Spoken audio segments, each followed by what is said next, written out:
Judge Nancy Edmonds sentenced Bernard Kilpatrick to 15 months in federal prison.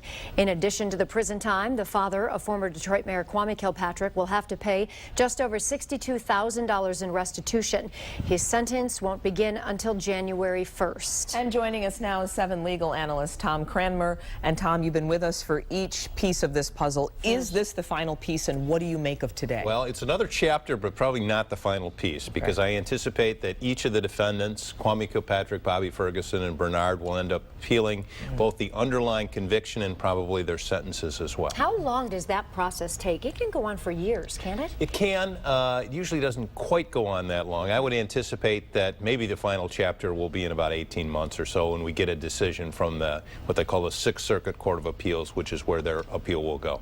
Prosecution sounding a little bit dismayed that he didn't get all the time they wanted him to, upwards of 27 months, 15 instead. Right.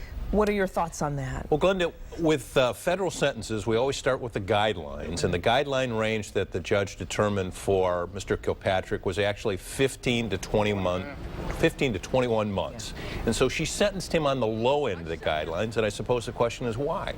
I think it's because what she did was sentence him as to what he was convicted of, perhaps not what the government charged.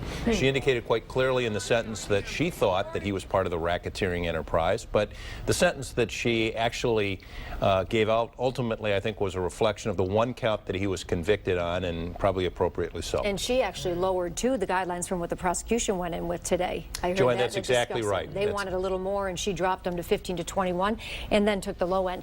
She also mentioned that if he wants to serve time in a Texas prison, she would recommend that as well. So it would be likely that he and his son would like to serve perhaps at the same place. Sure. Although the thing to remember with that, of course, is that the most the judge can really do is just recommend. That's true for the former mayor as well. The ultimate decision is always left to the Bureau of Prisons, and while a recommendation is helpful, it's not necessarily outcome determinative. All right, Tom, we thank you for your insight. Thank you for being with us each step of the way.